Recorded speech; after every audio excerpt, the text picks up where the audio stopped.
Hey everybody!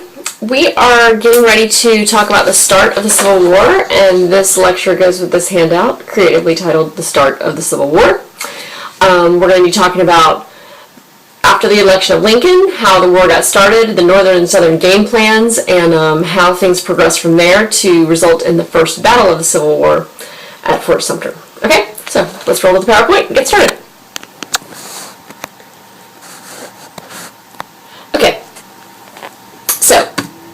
Just so we all know, when we talk about the Civil War period, we use some of these words which are kind of interchangeable. The Union is also called the North. They're called the Federals, and they're the men who wear blue. The Southerners derisively call them the Yankees, sometimes. And then we have the Confederate States of America, which is also called the South. They're also called the Rebels, and theoretically they're the Boys in Gray, though the states in the South didn't always coordinate very cohesively about uniforms and other such things. Part of the Southern problem is that they're so committed to the idea of states' rights that for Jefferson Davis, the president of the South, it's kind of like trying to herd cats to get them to work together in cooperation. Just to remind you, this is what the different sides look like. The North is indicated by green, so this is the Union, this is the Confederacy, this is the territories.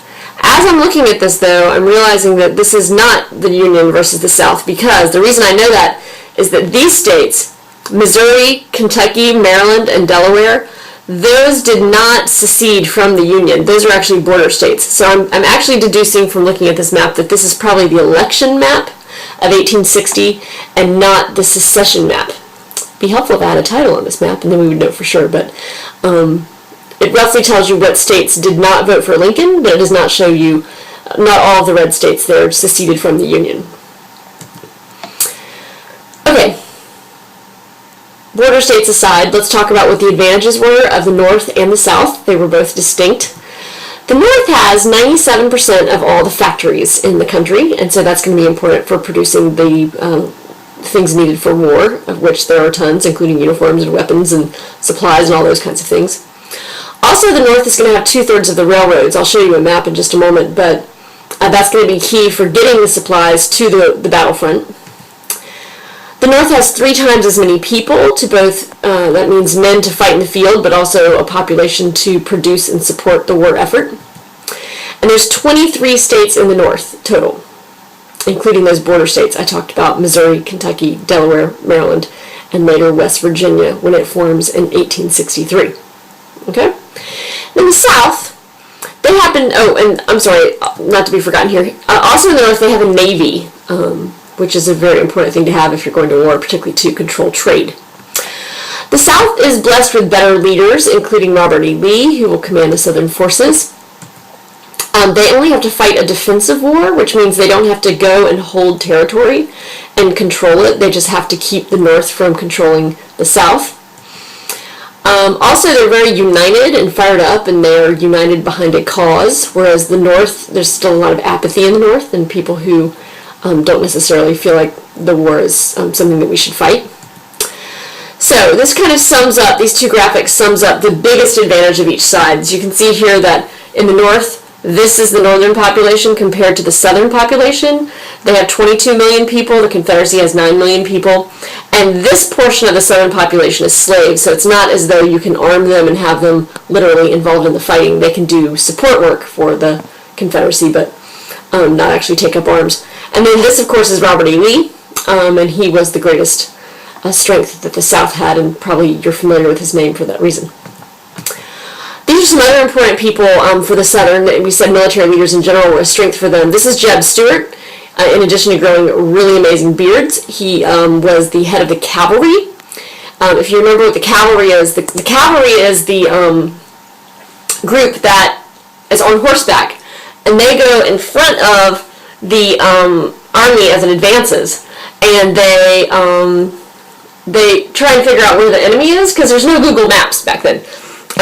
In honor of Jeb Stuart, I've decided to grow my own beard. I hope you like it. But they don't have any Google Maps back then, so they don't actually know where the enemy is, and so it's the job of the cavalry to both go out and find the enemy and position the army in the best way it can. Also to find supplies for the army and the best place to camp and those kinds of things. So Jeb Stuart's going to be key for that reason.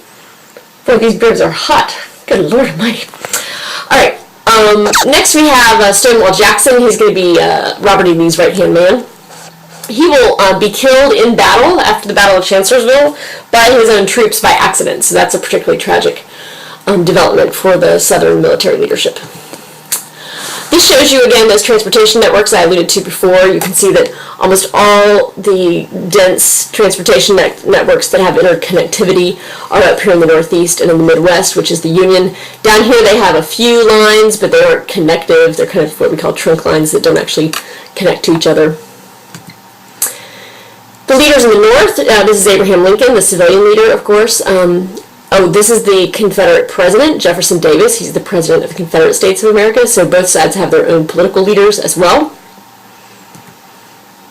Let's talk about the game plans that each side came up with as a military strategy for winning the war.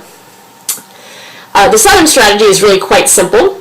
It is to fight a defensive war, trying to resist the Union from coming into the South and controlling it, and to try and get aid from Britain. The South has traded a lot with Britain over the years, and they're hopeful that Britain will recognize them as a legitimate nation and trade with them to help them win the war.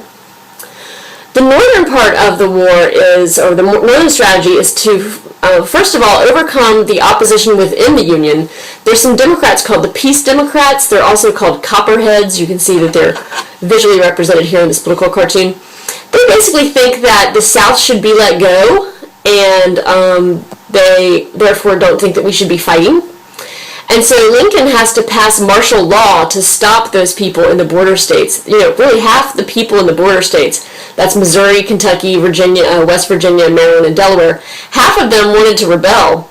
So he has to do something to try and squash that enemy from within. And so by passing martial law, what that means is that the military can run can overtake the state governments there and jail people without due process and suspend what's called habeas corpus, which means they can jail you without actually charging you with a crime. So part of what Lincoln needs to do throughout the war is get people behind bars who are a threat within the Union to the Union cause. Okay, so that's very controversial. He claimed that was a power of war, and that during wartime, this is kind of an important idea here. I cut myself off. The idea is that during wartime, that the president has unusual powers and constitutional rights can be suspended or in some way amended because it's like a state of emergency. And so that's a really important precedent that the president establishes, and one that is used by later presidents. For example, George W. Bush during the wars in Iraq and Afghanistan, the idea that we needed to round up enemy combatants around the world and put them at Guantanamo Bay. The idea is that we need to do extraordinary things during wartime that might threaten people's normal rights or due process, even if they're American cidizens. That kind of idea. Okay? So that was the first part of Lincoln's plan. The next part of Lincoln's plan was called the Anaconda Plan. Now, Lincoln had not served in the military. He didn't know anything about really military strategy, and he had a hard time finding a military commander. He asked a lot of people to command his troops, starting with Winfield Scott, but in the time that he was still struggling, and Robert E. Lee eventually turned him down and went to the South. So in that time, Lincoln had, until he could find a commander, he needed to come up with a plan. And so he went to the library, and the plan he came up with was called the Anaconda Plan, named after the anaconda snake. And the idea is that, first of all, we're going to use the Navy to surround southern ports and make sure they don't get any supplies into their country from foreign nations. So the South couldn't sell cotton because they couldn't get ships out of their ports, and they couldn't get supplies in from other countries because they couldn't get people in to their ports. So we're going to kind of starve them out. That's why during the Civil War, the South becomes increasingly beset with shortages of every type, and hunger sets in, and massive inflation, and those kinds of problems. We're also going to send Southern troops down the Mississippi River and split the Confederacy in two. Kind of the classic divide and conquer strategy is going to be used. And then we're going to try and capture the Confederate capital at Richmond, Virginia. Now that's kind of an interesting story. The first Southern capital was in Montgomery, Alabama.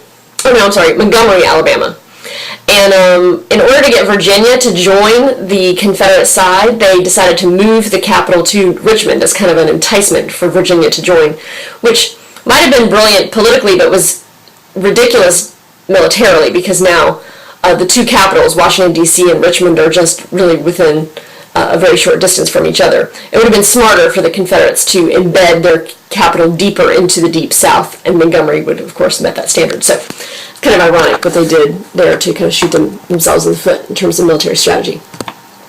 So this is a cartoon of the strategy. This is the blockade being shown here all around the coast, the splitting of the Mississippi River, and the attack here in Richmond, trying to take the capital here at Richmond.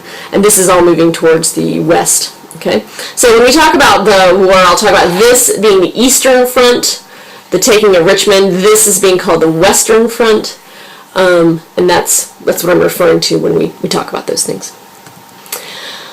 Okay, so part 3 of the Union strategy deals with foreign diplomacy, and their main goal is to keep Britain from allying with the South. So, this is a good map here. This shows you the southern states. This is the border states. And this will become a border state in 1863 once West Virginia is formed as a result of the Civil War.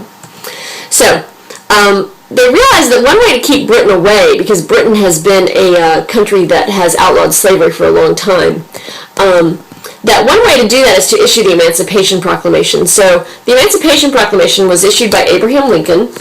It was a document which basically said that all the slaves in the Confederate States would be freed after 1863. It was issued on January the 1st, 1863. And said that all the slaves in the rebelling states would be freed. And while it didn't free anyone immediately, it made clear to Britain that if they allied with the South, they would be, this seems obvious now, but it made it more explicit, that if they in fact allied with the South, they would be keeping enslaved people from being freed immediately. And that would therefore be blood on their hands or on their conscience, that they were extending the enslavement of people in the South by allying with the South. And that explicitness of that reality made Britain decide not to ally with the South. There's also some other reasons for the Emancipation Proclamation. Everywhere Union soldiers go down into the South, slaves are going to put down their tools and start following the North.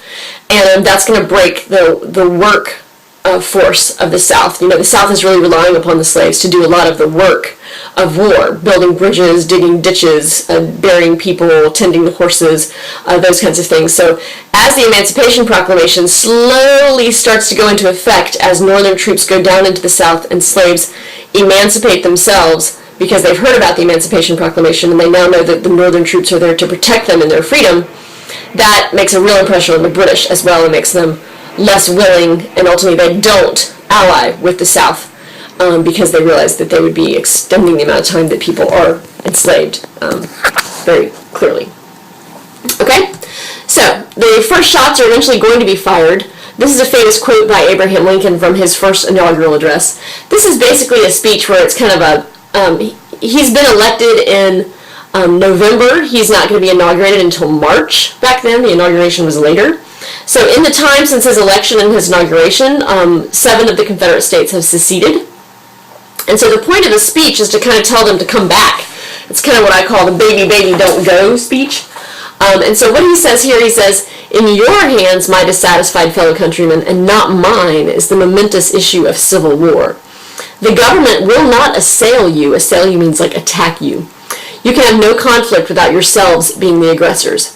You have no oath registered in heaven to destroy the government, while I shall have the most solemn one to preserve, protect, and defend it." So in this speech, Abraham Lincoln is making quite clear that he is not going to attack the South, that the South is going to have to be the one that starts the war. And how he makes that come into fruition is the events at Fort Sumter. Fort Sumter is in Charleston, South Carolina, and it is a fort out in the middle of Charleston Harbor. You can see it right here, that has historically throughout the history of the United States helped defend Charleston Harbor against takeover by whatever enemy we might have been facing. At Fort Sumter, Lincoln got the South to fire the first shots of the war, and it's going to force the border states to actually make a decision. What happens at Fort Sumter is once the first shots are fired, Lincoln's going to call for all the remaining states that haven't declared their their intention to break away, he asked for all of them to send troops to help fight. And it's at that point that all the states still sitting on the fence are forced to make a decision about whether they're going to fight or not. And so the border states are going to stay loyal. Again, that's Missouri, Kentucky, Delaware, Maryland, and West Virginia. But then the other remaining states are going to break away, and that's Tennessee, Arkansas, North Carolina, and Virginia.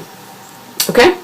So it clarifies everything. When Lincoln calls for men to fight, states that became loyal to the Union become clear, and the final 4 states that are going to break away become clear. Okay? So, in class, we're going to talk about what the actual military events were at Fort Sumter, that how the South did come to fire the first shots and how Lincoln achieved that, if you call that an achievement, I guess. But we'll be talking more about Fort Sumter militarily, but I do want you to know that Fort Sumter kind of serves as the great deciding moment where any states that had not decided where they were going to stand were forced to make a decision. Okay? So, see you next time. Hope that you have a better understanding of how the war, the position of each side as the war came to fruition.